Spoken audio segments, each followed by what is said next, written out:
Buenas tardes, mi nombre es, como ya lo mencionó, Gerard Angles, soy abogado especialista en Derecho Laboral y el día de hoy vamos a hacer una breve presentación acerca de los adultos mayores, las personas de 60 años en riesgo y el retorno laboral, ¿no? Específicamente en el área de Derecho Laboral de Salud. Para ello vamos a poder habilitar lo que es unas diapositivas. Le voy a pedir al administrador, por favor, para que pueda habilitar la particularidad y compartir las diapositivas con todos los que están viendo esta transmisión y de ese modo ir avanzando con todo ello. Ya está, doctor. Perfecto, ¿no? Entonces, de este modo podemos ver todos. Vamos a habilitarlo a esto. Yo creo que ahí se puede ver mucho más práctico y se puede ver que el título es claro, ¿no? El retorno laboral de las enfermeras, de las personas mayores de 60 años de edad frente al COVID-19. Por ahí veo un error de redacción, pero no se preocupen. La idea es de que todos ustedes tengan conocimiento de ¿debo retornar? ¿No debo retornar? ¿En qué norma me amparo? ¿Cómo funciona esto del retorno laboral de las personas mayores de 60 años frente a los memorándums que ha venido dando Salud? Entonces, nuevamente, mi nombre, ya para los que no han escuchado y recién se conectan, pueden ver cuáles son mis datos y el correo de contacto. Partamos, ¿no? Partamos de este punto, o partamos en este punto de las personas en riesgo. Las personas en riesgo, ¿quiénes son las personas en riesgo a nivel de COVID? ¿Quién es el adulto mayor? ¿Por qué se establece 60 años? ¿El adulto mayor de 60 años debe o no debe retornar a su puesto? ¿Cuáles son los decretos de urgencia versus los decretos supremos que se vienen discutiendo a lo largo de estas últimas 2 semanas? Entonces, lo que vamos a hacer es dilucidar de forma clara estos puntos. Personas en riesgo, COVID, adulto mayor, ¿debo o no debo retornar a mi puesto de trabajo? Partamos. Yo creo que debemos iniciar desde aquí. Creo que es un punto de partida razonable para poder identificar y decir quién es la persona en riesgo. ¿Cómo es que se delimita una persona en riesgo frente al COVID-19? ¿Quién lo decide? ¿Cómo está establecido u otros? Podemos decir que los organismos internacionales como la OPS o la OMS, la Organización Mundial de Salud, la Organización Panamericana de Salud, han establecido, acorde a sus estudios técnicos, determinados lineamientos, ¿no? Para decir, las personas en riesgo para el contagio, para un contagio mucho más rápido o están predispuestas a un contagio, son las personas con morbilidades, enfermedades preexistentes y las personas adultos mayores de 65 años o 60 años. Eso ya es establecido. ¿Qué es lo que ha pasado en nuestro país? ¿Qué es lo que ha pasado en el MINSA? El Estado, en un primer momento, señaló, ¿no? Las personas en riesgo son todas las personas que son mayores de 60 años. Eso es lo que dijo, ¿no? Aquí vamos a hacer una pequeña corrección, si me lo permiten, que es simplemente esto de acá. Si todos ustedes están viendo su pantalla, aquí hay un ligero error que es al revés. Perfecto. Ahora sí. Ahora sí. Podemos iniciar o podemos continuar. ¿Qué es lo que pasó en este periodo? En un primer momento, el Estado, las autoridades gubernamentales a través del Ejecutivo dijeron, las personas en riesgo, conforme a la OPS, a la OMS, son las personas adultas mayores de 60 años y con morbilidad. Y no solo, ¿no? Y dos grupos diferenciados, dos grupos de riesgo diferenciados. Adulto mayor, personas mayores de 60 y personas con morbilidades que se pueda tener y acreditar a través de un certificado médico. Una semana después o días después, cambió la posición y dijeron, no, las personas en riesgo son personas mayores de 65 años, las morbilidades también se han reducido algunas, y además, si estas personas mayores de 65 años quieren regresar a trabajar, lo harán con una declaración jurada. Es decir, que a la fecha ha habido un cambio, un cambio radical, para así decirlo, de 60 a 65. ¿Cuál ha sido ese estudio técnico? ¿Cuál ha sido esa motivación? ¿En qué se fundamenta técnicamente que las personas en riesgo ha cambiado? O sea, que hablemos de la charla del día de hoy y de lo que estamos hablando, que es el adulto mayor. ¿Cuál es el sustento técnico de salud que diga que ha cambiado de 60 a 65? Si antes yo era una persona de 60 años, 61 años, y el Estado y los organismos internacionales de salud me reconocían como persona en riesgo, ¿qué pasó en 24 o 48 horas? O sea, cambió la ciencia médica, cambiaron los estudios médicos y dijeron que ya no, los adultos mayores ya no son personas en riesgo. O sea, es un poco son algunas de las preguntas que nos hacemos, ¿no? ¿Y por qué decimos y cuestionamos estas normas que el Estado, a través de sus órganos, ha emitido? Porque ha habido una serie de normas y que hasta el día de hoy se contrapone. Podemos decir que el Estado entra en contradicciones. Primer momento, 60, segundo momento, 65. Emiten normas que se contraponen entre sí. ¿Cómo es esto? Esto es de la siguiente manera, o cómo funciona esto. Les voy a hacer un recuento de las normas, de cómo es que se ha ido o cómo es que se viene dando las normas. Primero, contradicciones del Estado, ¿no? La primera contradicción es, el decreto legislativo 1474 dice de forma clara, ¿no? Es un decreto legislativo que dice, el Estado, el sector salud u otro, protege a la persona adulta mayor. Y quiero que me sigan en la parte en la que dice adulta mayor. O sea, no hace referencia a este decreto, el decreto 1474, anterior al decreto supremo 083, dice adulto mayor. Hay una protección a esta persona. Segundo, tiene que existir una continuidad del vínculo laboral de la persona adulta mayor. Nuevamente, establece que la protección para la continuidad laboral es al adulto mayor. Esto generado, o este decreto legislativo, está generado en el ámbito del sector público. ¿Y cómo se establece para el sector privado? Para el sector privado nos dice, en caso de los trabajadores de determinados lugares privados, instituciones que tengan trabajadores bajo el régimen del decreto legislativo 728, haciendo énfasis en salud, se rigen por lo dispuesto en el decreto de urgencia 026-2020. Este decreto 1474, decreto legislativo, es anterior al 083 y es el que estamos cuestionando, y no solo nosotros, sino todos ustedes, ¿no? ¿Qué dice el 083? Dice que las personas son mayores, o las personas en riesgo son aquellas que sean mayores a 65 años. Y aquí existe una contraposición, nuevamente. Quiere decir que el adulto mayor es 65 años o 60. El decreto legislativo dice adulto mayor. Y que para el caso de salud, netamente, tendremos que ir y revisar las normas del decreto de urgencia 026. ¿Qué dice el 026? El 026 dice, se debe aplicar los documentos técnicos de la especialidad. Para el caso de atención y manejo clínico, es imprescindible que se aplique la resolución ministerial 08420. Es decir, que nos remite a otra resolución. El decreto de urgencia dice, se debe aplicar el denominado manejo o el denominado documento claro de atención y manejo clínico de casos COVID, conforme a la resolución ministerial 084. Por otro lado, ¿qué dice el sector estatal? Esto, el lado derecho, para que, por favor, para que me sigan, es las normas actuales, ¿no? Es lo que existe, lo que se ha dado ahora, y el lado izquierdo es las anteriores normas que están vigentes. Por el otro lado, ¿qué dice el Estado nuevamente? Dice, señores, para el caso de salud se aplica la resolución 283. Ya, ¿y por qué las ponemos frente a frente? Porque nuevamente encontramos algo que se llama una contraposición y contradicciones estatales. Para que me sigan y para para retomar lo que tenemos.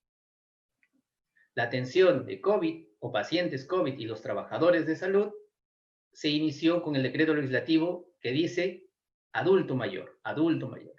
El último decreto supremo dice 65 años. Para el caso específico de salud, ¿qué dice el Estado? Se aplica el decreto de urgencia 026. ¿Qué dice el Estado por el otro lado? Se aplica la resolución ministerial 283. Veamos qué dicen ambas resoluciones. Ambas resoluciones, vigentes hoy a la fecha, dicen lo siguiente. La resolución 084 dice, el presente documento técnico es de aplicación obligatoria para el Seguro Social de Salud, para salud. Eso es lo que dice, es obligatorio. Es decir, que esta resolución es obligatoria. ¿Y qué dice esa resolución referente a los grupos de riesgo? Dice, los grupos de riesgo son las personas mayores de 60 años y que tengan comorbilidades. ¿Qué dice la resolución ministerial última en la cual se está pretendiendo aplicar el retorno de los trabajadores entre 60 y 65 años? Se considera grupo de riesgo edad mayor de 65 años. Es decir, las contradicciones estatales son que con una resolución ministerial, un decreto supremo, se pretende decir que el grupo de riesgo es 65 años y por otro lado, con resoluciones ministeriales, decretos de urgencia y un decreto legislativo, se dice que la persona en riesgo es el adulto mayor. Y siendo específicos, la resolución ministerial dice 60 años. A todo esto nos referimos y nos ponemos en replantear, ¿qué es persona adulta mayor? ¿Dónde está contemplado esto? La ley 3490 dice de forma clara, ley de la persona del adulto mayor. Se considera adulto o persona adulto mayor aquella que tiene 60 años de edad a más. Clarísimo. Es decir, que el Estado, conforme a la Organización Mundial de la Salud, a la Organización Panamericana de Salud y los estándares internacionales, en un primer instante legisló estas normas. Normas clarísimas que son de aplicación para el seguro de salud, donde se dice que los grupos en riesgo son 60 años para adelante. Y por otro lado, tenemos normas generales que dice que son de 65 años.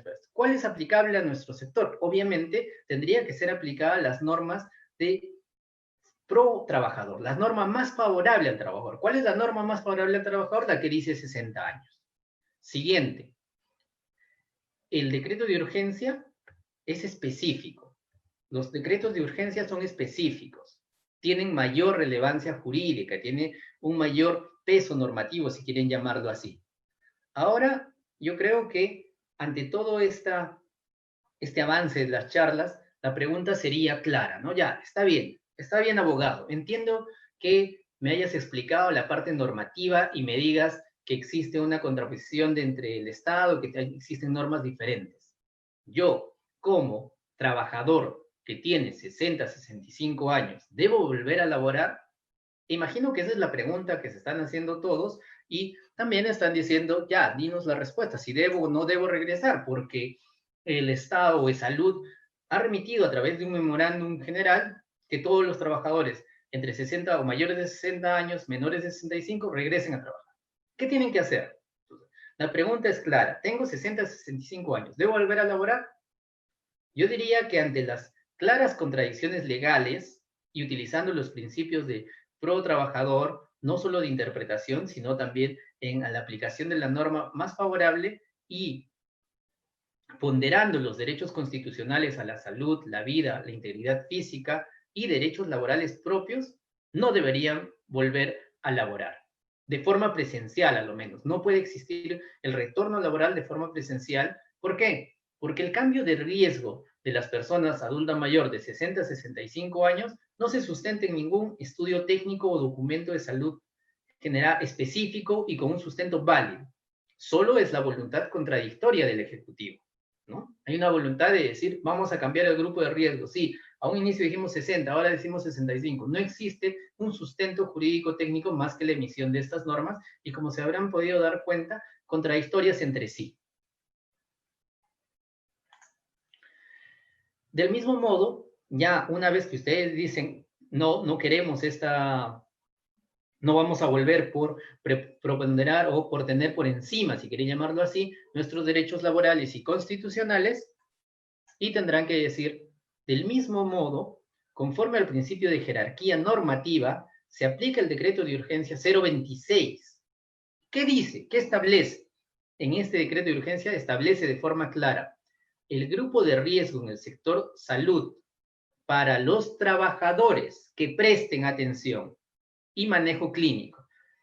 Está diciéndonos de forma clara aquí, dice que el grupo de riesgo del sector de salud para los trabajadores que prestan funciones, que realizan labores, aquellos que realizan atención y manejo clínico en los casos COVID, será un escenario de transmisión focalizada y se aplicará el documento técnico aprobado por la resolución 084. ¿Y qué dice esa resolución? Que son personas mayores de 60 años. Y obviamente, alguien me dirá, oye, pero ahí dice simplemente casos clínicos de casos COVID.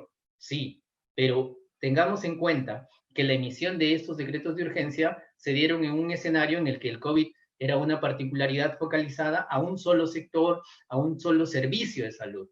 A la fecha, el COVID-19 es de contagio masivo y se encuentra en todo lado. Los hospitales son centros de transmisión focalizada porque atienden absolutamente a todas las personas.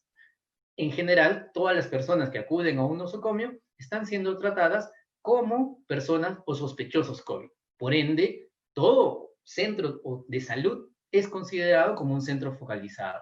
En ese orden de ideas, podemos establecer que el retorno laboral solo será para las personas menores a 60 años, conforme a los decretos de urgencia, ¿no? Conforme a las normas. Ahora, siendo más estrictos y siendo mucho más pegados a la ley, ¿qué es lo que dice la norma? ¿Qué es lo que señala la norma? Dice, ¿qué hacer si me notifican con el memorándum para que retorne al laboral? Ya, algunos les han notificado u otros no. ¿Qué debo hacer si me notificaron con un memorándum para que retorne al laboral? Primero, se tiene que hacer un documento, se tiene que responder, ¿no? Un documento donde se diga de forma clara que es evidente que el sector de salud es un escenario de transmisión focalizado. Es evidente. 2, se considera adulto mayor a la persona de 60 años a más. 3, los trabajadores que prestan atención médico-clínica en casos COVID se regirán por las normas específicas y técnicas de salud. Y esto ya es generalizado. Y por último, los trabajadores del sector salud mayores a 60 no pueden retornar a sus labores habituales por el grave riesgo a su vida y su salud. Ahora, por último, les voy a poner cómo es que está jerarquizado nuestro ordenamiento jurídico. Nuestro ordenamiento jurídico se rige por los principios de constitucionalidad y jerarquía normativa. En ese orden tenemos como la primacía constitucional o como la orden de mayor rango, la constitución política. Inmediatamente tenemos la ley 3490, que dice adulto mayor. ¿Cuánto? 60 años. Luego el decreto legislativo 1474, que dice cuáles son los mecanismos y las acciones de prevención y atención para la protección del COVID. Y dice, se considera personas en riesgo a las personas adulto mayores. Es decir, como se podrán dar cuenta, la ley adulto mayor, 60 años, el decreto legislativo está por debajo jerárquicamente y también dice adulto mayor. Inmediatamente, decreto de urgencia 026, ¿qué dice? Persona en riesgo adulto mayor, más de 60. Y luego ya vienen los cuestionados dos documentos que son el Decreto Supremo 083, que establece que se considera persona en riesgo 65 años, y la resolución ministerial del MINSA 283, que dice 65 años, ¿no? Y aquí tenemos, entre estas resoluciones, tenemos dos resoluciones ministeriales del mismo rango, que una dice 60 y la otra dice 65. Las dos resoluciones están vigentes. Ninguna resolución ha anulado o ha derogado la otra. Están vigentes a la fecha. Para poder el Estado o la posición de salud o el Estado en sí, para decir que prima la edad de 65 años, estaría saltándose todo el orden jerárquico constitucional y estaría diciendo que este decreto supremo 083 tendría mayor jerarquía que el decreto de urgencia, que el decreto legislativo y que la ley de adulto mayor. Lo cual no es cierto, ¿no? En un ordenamiento jurídico propio, constitucional, se respeta la jerarquía normativa. En ese orden de ideas de jerarquía normativa, tanto la ley de adulto mayor y los decretos de urgencia y el decreto legislativo son aplicables a los trabajadores. Y no solo en el ámbito constitucional, sino utilizando la rama del derecho laboral, también entendemos que el derecho laboral es una rama tuitiva, ¿no? El derecho protege a los trabajadores. El principio tuitivo del derecho al trabajo como principio protector realiza que se debe interpretar, cuando exista este tipo de conflictos de interpretación, la norma más favorable al trabajador. Siguiente, cuando exista algún inconveniente como el que presentamos, también se debe aplicar o se debe utilizar la norma más favorable al trabajador. Y en este caso, la norma más favorable es aquella que se señala o aquella que señala que las personas en riesgo son aquellas mayores de 60 años. Eso está clarísimo, lo establece la Constitución, lo establecen los decretos de urgencia y lo establece la doctrina laboral. Yo creo que con esto queda terminada mi participación en esta pequeña charla, en este pequeño acceso que hemos tenido con ustedes a través de este Facebook Live, para poder llevar y que tenga mucho mayor, un panorama mucho más claro todos ustedes, ¿no? Los trabajadores del sector salud y más aún este sector vulnerable, tiene muchas preguntas. Y las preguntas más resaltantes que hemos podido recopilar a nivel nacional han sido estas, ¿no? Tengo 65, ¿debo o no debo volver a laborar? Ya dijimos, no, este es el sustento. ¿Qué hago si me notifican un memorándum? Inmediatamente son las acciones que se tienen que hacer. A través del sindicato, que ha tenido la particularidad de invitarme a esta charla, se puede canalizar estas denuncias y pueden ustedes recibir los documentos para dar respuesta a estos memorándums que les llega donde los están coaccionando u obligando al retorno de labores. Con esto yo doy por concluida mi participación, ¿sí? Ahora vamos a atender las consultas que tengan, si existe alguna consulta por ahí, y creo que con eso les digo gracias.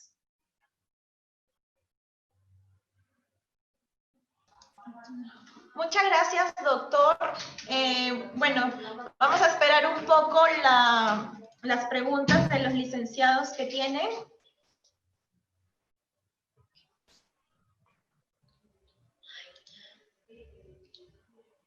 Ya ver. Me están preguntando mucho por las redes qué pasa con los pacientes con comorbilidad, ¿no? En el caso de ellos, porque se ha hablado de los adultos mayores, pero no de esos tipos de pacientes. En el caso de los trabajadores que tengan alguna enfermedad, por así decirlo, una comorbilidad establecida en estas resoluciones, está claro que se tiene que acreditar con un documento. Esto no es tan discutible por así decirlo, de cuál es el aspecto que se tiene que acreditar o lo conflictivo. Deme un segundo, por favor. Sí.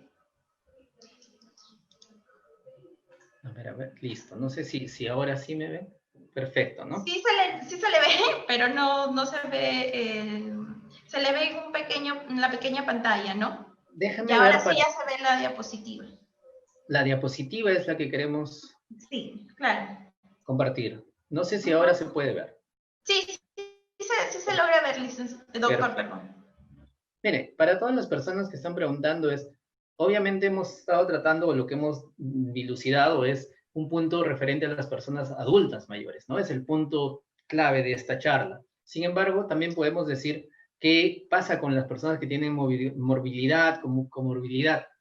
Esto el Estado ya ha desarrollado un listado, ¿no? Un listado propio que ha establecido quiénes son las personas que están en este grupo y cuáles son las enfermedades que están reguladas claramente. ¿Por qué digo que no tenemos tanto conflicto en esto? ¿Por qué? Porque esto se acredita a través de un medio, ¿no? Un medio que es un documento. ¿Cuál es el documento? Un certificado médico. Cualquier certificado médico válido que establezca que tienen determinadas enfermedades, se establece que se consideran en grupo de riesgo. Situación diferente será que nosotros queramos agregar un tipo de enfermedad adicional a la que se ha hecho el estudio. Tendríamos que decir que, por ejemplo, alguien que tenga gripe, sí, es una enfermedad de riesgo. Buenas tardes nuevamente para los que se conectan recién. Al parecer hemos tenido algún inconveniente y no sé si esto ha meritado el corte. Lo bueno es de que se ha dado la primera etapa, la primera charla, por así señalarlo, ¿no? Claramente se ha establecido qué cosas son o qué cosas son los documentos que se tienen que establecer como persona adulto mayor. Y la charla de hoy en sí está relacionada y directamente al adulto mayor. Un tanto, la mayoría de algunas de sus preguntas son, ¿y qué pasa con los cambios respecto a la comorbilidad?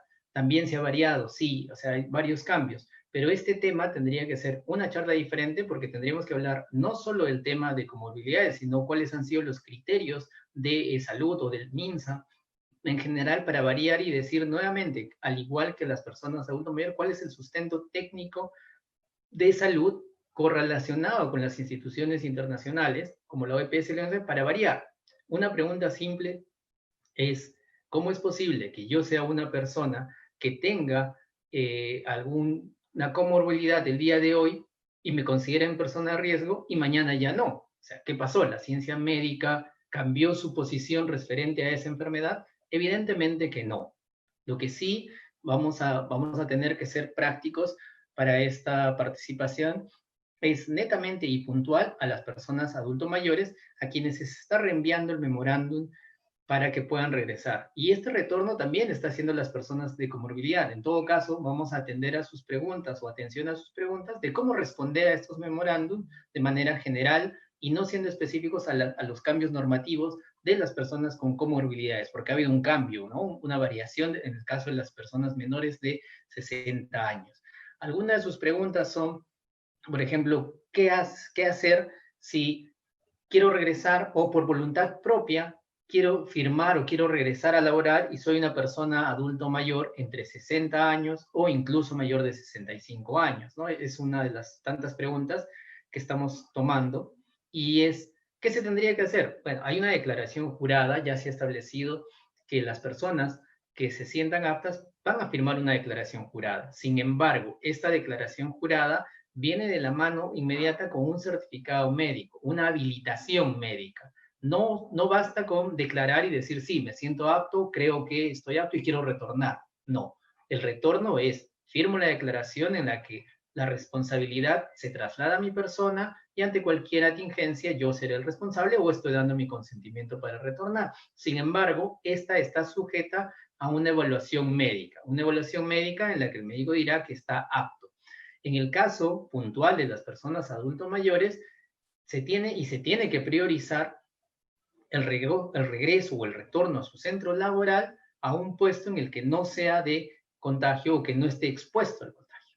Esa es la principal función, ¿no? El retorno laboral, así sea voluntario, se tiene que dar en un puesto en el que no se encuentre expuesto para contraer la enfermedad del COVID, ¿no?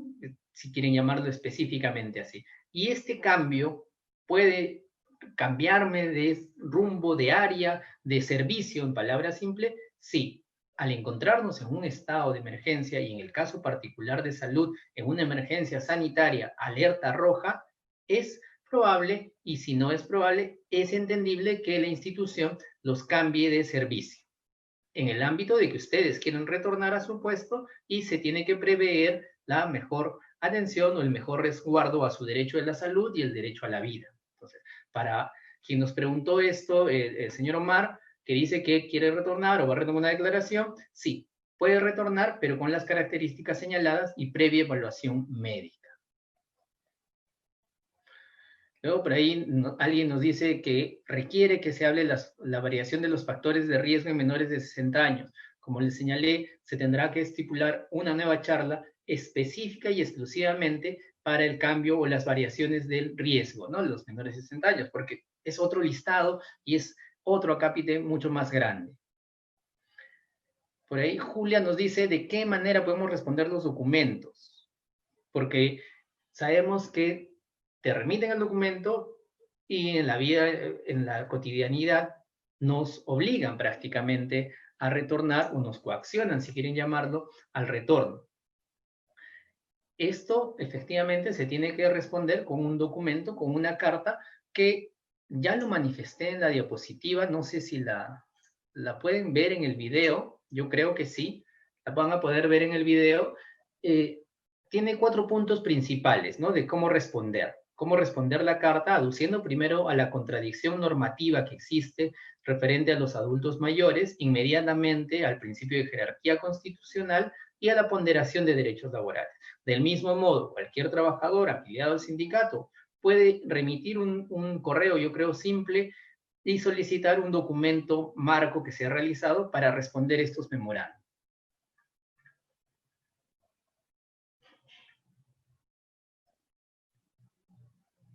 Vamos a ver sus demás preguntas. Veo que son como 200 comentarios. Vamos a leer los principales, bueno, no principales, sino vamos a ir leyendo y hacer una especie de 2 o 3 preguntas en una, ¿no? Respuesta a 2 o 3 preguntas. Esther nos dice acerca de... Ya, perfecto. Acá veo otro grupo de preguntas de Esther, Paola, Alicia y varios otros trabajadores que dicen que quién tiene o quién es el encargado de corregir, y del mismo modo otros van por el lado de la inconstitucionalidad y también dicen que el Poder Judicial... perfecto. Entonces, hay varias preguntas que se relacionan a quién es el encargado de modificar estas normas, quién es el encargado de cambiar esto. Debemos retornar a el origen, debemos retornar al nacimiento de las normas. Estamos hablando de un decreto de urgencia, estamos hablando de un decreto supremo, estamos hablando de resoluciones ministeriales.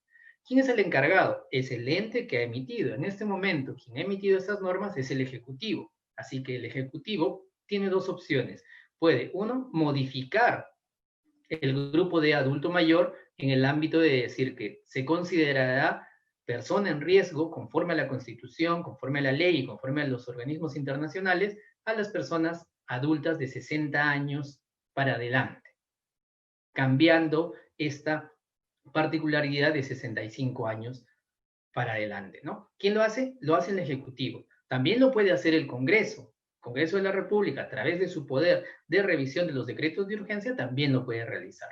Ahora nos dicen, y esto se tiene que llevar al Poder Judicial. El Poder Judicial en este momento se encuentra en actividad reducida, ¿no? Solo algunos de sus estamentos jurisdiccionales están funcionando. En todo caso, los estamentos principales para la protección de la vida y la libertad. ¿Se podría demandar? Sí, se podría demandar. Sin embargo, esta demanda va a tener por la carga procesal un lapso de mínimo unos 6 a 1 año en que se resuelva, y hasta ello ya se terminó el estado de emergencia y el estado de emergencia sanitaria. Por lo tanto, el encargado de corregir esto, en primera instancia, sería el mismo órgano que lo ha emitido, el MINSA, el Poder Ejecutivo. Sigamos con las preguntas, que son bastantes.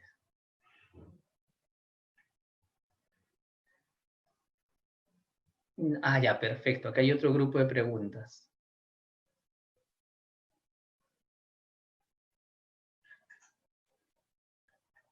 Perfecto. Hay otro grupo de preguntas que están referidas a el caso de cuándo tengo que retornar. ¿Cuando termina el estado de emergencia el 30 de junio o cuando finaliza la emergencia sanitaria? Efectivamente, pues, ¿no? Los órganos estatales han establecido tantos términos y tantas variaciones: cuarentena, aislamiento social, estado de emergencia en cuarentena, pero para nuestro caso solo se aplican dos cosas puntuales, ¿no? El estado de emergencia es una particularidad constitucional en la que se restringen derechos como el derecho a la libertad de tránsito, inviolabilidad de domicilio, entre otros. El Estado ha ratificado que esto se aplicará a la cuarentena. Y otra particularidad, que no es estado de emergencia, sino es emergencia sanitaria. La emergencia sanitaria está desarrollada para poder darle mayores previsiones de acción a lo que se señala como el Ministerio de Salud, el MINSA y los estamentos propios de salud.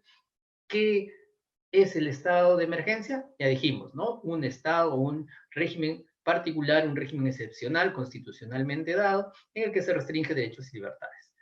La emergencia sanitaria es una particularidad para darle mayores preponderancias, mayor actividad o mayores facilidades al sector de salud y pueda contratar profesionales, pueda realizar actividades propias como el trabajo remoto, pueda establecer áreas críticas, crear nuevos servicios u otros propiamente del sector de salud.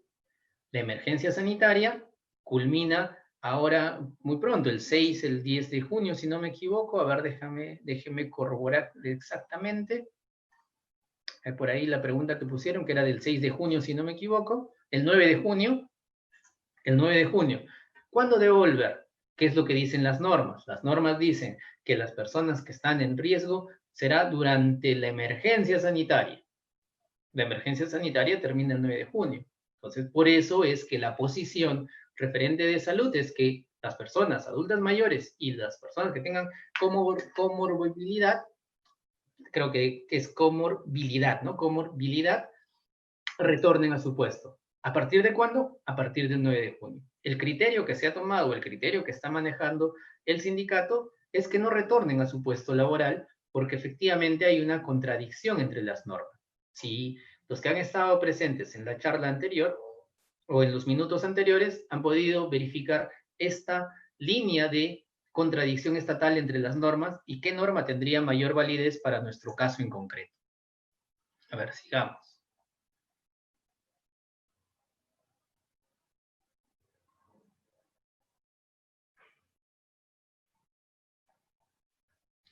Wow, a ver, dice, ¿cuándo? Ah, ya, otra pregunta, ¿cuándo nos debemos presentar? A partir del 9, efectivamente, el estado de emergencia termina el 30, pero la emergencia sanitaria finaliza el 9 de junio. Probablemente el Estado ratifique y amplíe la emergencia sanitaria, ¿no? Por un tiempo mayor.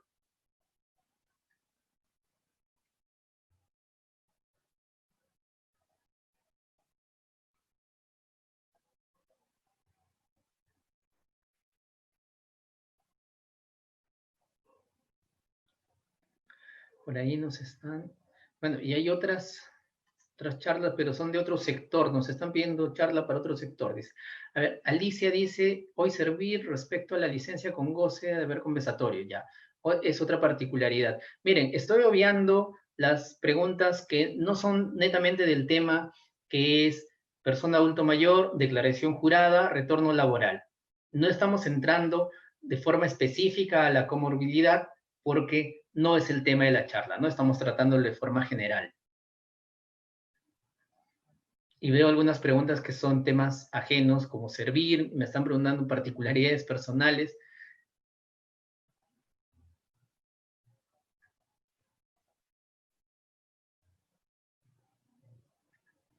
Aquí hay una pregunta, y hay varias preguntas. Ya, aquí hay otro grupo de preguntas referente al cambio, ¿no? Al cambio y al puesto de trabajo. Una, a ver, bueno. Y luego, ¿qué pasa si me contagié en ese interín? ¿Qué de medidas puedo tomar? ¿Se puede tener una pregunta de diferencia entre esta emergencia y emergencia sanitaria?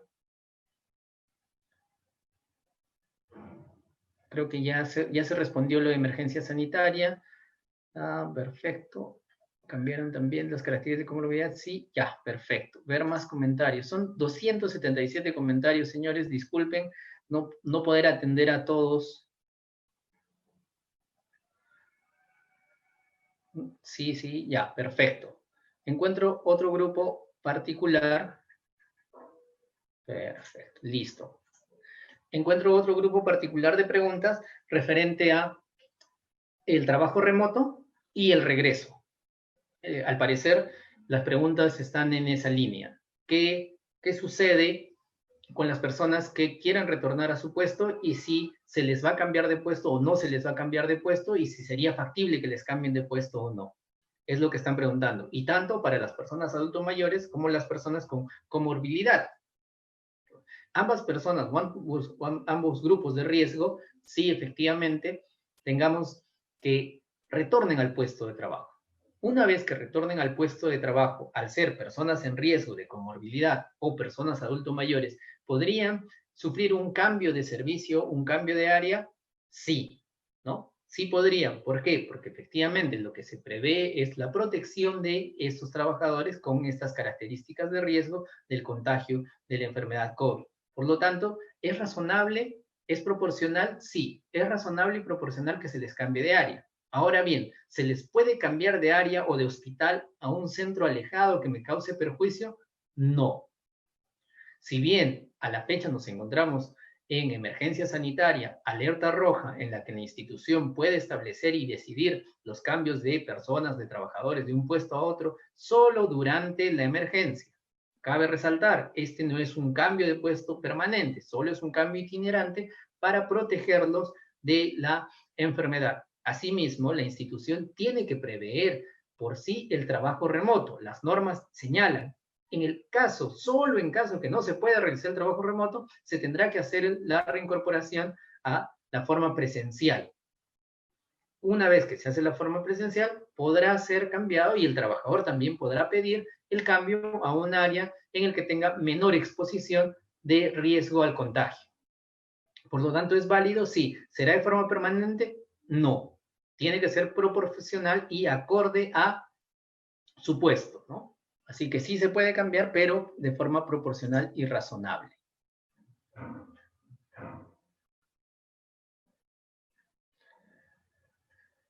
Listo. A ver, veamos. Continúo, estoy tratando de leer lo más rápido posible las preguntas. Ya, nuevamente declaración jurada.